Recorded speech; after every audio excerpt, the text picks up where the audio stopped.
नमस्कार, योग गुरु धीरज चैनल में आप सभी का स्वागत है। बिहार के प्रवास में गंगा नदी के तट के किनारे मैं आज एक महत्वपूर्ण पॉइंट पे चर्चा करूंगा। योग चिकित्सा का वीडियो आपको शेयर करने जा रहा हूं। यह है ज्वाइंट की समस्या कि ज्वाइंट में, जोड़ों में दर्द, और ख़ास तौर पे बारिश के बाद जो मच्छरों का प्रकोप होता है और ख़ास तौर पे चिकनगुनिया की समस्या जब आती है तो करीब करीब 1 साल तक ज्वाइंट में अलग अलग तरह की बेचैनी, दर्द बनी रहती है। तो आज छोटे एक सरल सहज आसन जो आपको इन तमाम परेशानियों से दूर कर सकता है, या आप नियमित अभ्यास करें तो जैसा योग कहता है हेयम दुखम अनागतम, यानी आने वाले दुख को आप टाल सकते हैं। तो सबसे पहले आप क्या करें कि घुटने के बल आ जाएं और दोनों हथेली को सामने मैट के करें।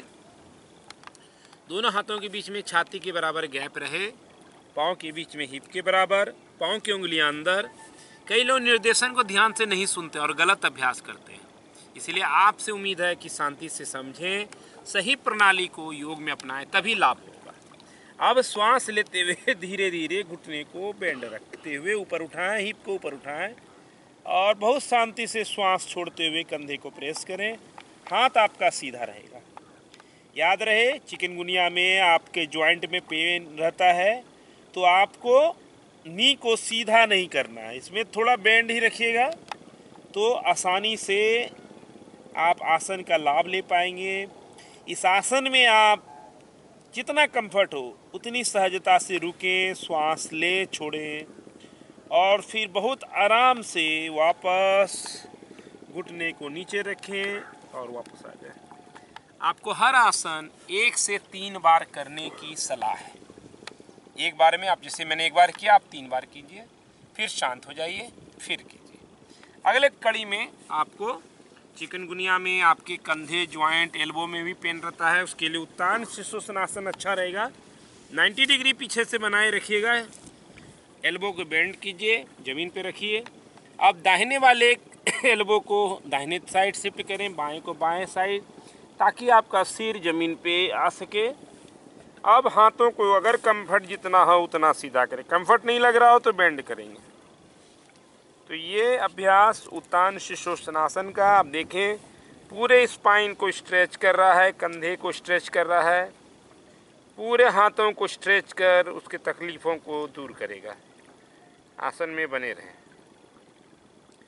आसन में आने जाने के समय सांसों का नियम है, बाकी समय में नॉर्मल सांस लें, छोड़ें,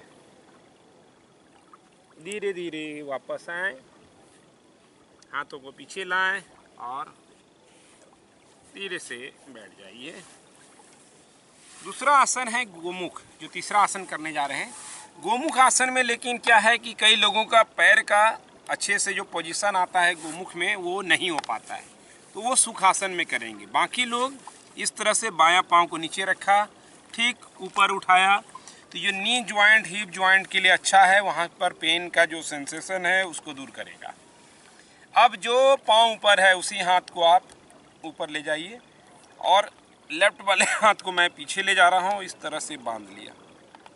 आपको पीछे समझ में नहीं आ रहा है तो एक बार मैं आपको दिखा देता हूँ कि आप अगर इस तरह से नहीं पकड़ में आता है तो आप इस तरह से सहयोग ले सकते हैं। कपड़े का हो पाता है तो आप डायरेक्ट इसको पकड़ सकते हैं। ये स्थिति रहेगी गोमुख में। तो गोमुख आसन क्या करेगा, आपके कंधे का ज्वाइंट, एल्बो का ज्वाइंट, रिस्ट का ज्वाइंट, फिंगर सब पे प्राण का मूवमेंट बढ़ा करके आपकी तकलीफ़ों को दूर करेगा।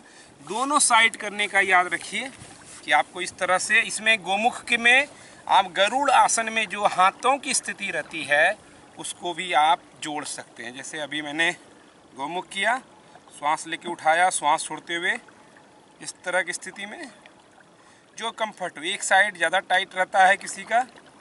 दूसरे स्थिति में गरुड़ जो मैंने कहा, लेफ्ट हैंड को उठाया, राइट हाथ को नीचे से, फिर ऊपर से फोल्ड किए, कंधे को सिर्फ उठाएं तो कंधे का दर्द जाएगा। श्वास छोड़ते हुए आगे की ओर झुक जाएं, जितना शरीर अलाउ करे। ऐसा नहीं कि भाई गुरुजी ऐसे ही झुके तो मुझे भी झुक जाना है। आपको जितना कंफर्ट हो आप जा सकते हैं, नीचे तक तो जाइए, नहीं तो इतने पे ही रहिए, वापस आ जाए। आसन में स्थिरम सुखम जो परिपाटी है, यानी शांति से और मन में आनंद की अनुभूति हो। ज़बरदस्ती नहीं करना है, अपनी सीमाओं का उल्लंघन नहीं करना। तीसरा चौथा जो महत्वपूर्ण आसन हो जाएगा वो आप दोनों पाँव को बेंड कर लीजिए। सुरुचिरंधर आसन, इसका नाम है फिगर 4। आजकल अंग्रेजी में लोग कह रहे हैं, चलिए उनको भी जो समझ में आता है। तो पाँव को बेंड कर लिए। 4 की तरह की स्थिति बनने के कारण इसको ऐसा कहा गया। यानी आपका जो एंकल है वो अपोजिट लेग के नी के पास रहे। अब यहाँ से हाथ को अंदर ले जाएं, पाँव को करीब लाएं और अंदर ले जा करके इस तरह से आपको टाइटली श्वास छोड़ते हुए हग करना है। पाँव की उंगलियां बाहर की तरफ, जितना हो सके आपका शरीर इतना ही अलाउ कर रहा है। धीरे से जाने से क्या होता है, आपको पता चलता रहेगा कि हमको शरीर को कितना लेके जाना है या रोक देना है। अचानक करेंगे ऐसे, बस मसल खींच जाएगा। उछल कूद योग नहीं है, वो टीवी पे दिखाते हैं, उनको दिखाने दीजिए। योग स्थिरम सुखम। आप इसी तरह दूसरे साइड कीजिएगा। 2 से 3 बार मैं बार बार कह रहा हूँ, उसको आप रिपीट करें। एक ये हो गया। फिर दोनों पाँव को बेंड कर दीजिए। एक पाँव में इस तरह का कपड़ा या बेल्ट लगाइए, चुंदरी, और पाँव को सीधा कीजिए। इसको सुप्त पाद अंगुष्ठासन कहते हैं। ये जॉइंट वाला सीरीज उन सभी लोगों के लिए भी अच्छा है जो लगातार ऑफिस में बैठ के काम करते हैं या खड़े रहते हैं। जैसे किचन में हमारी माता बहनें खड़े होकर काम करती हैं, वो इस पूरे सीक्वेंस को ज़रूर अभ्यास में लाएं।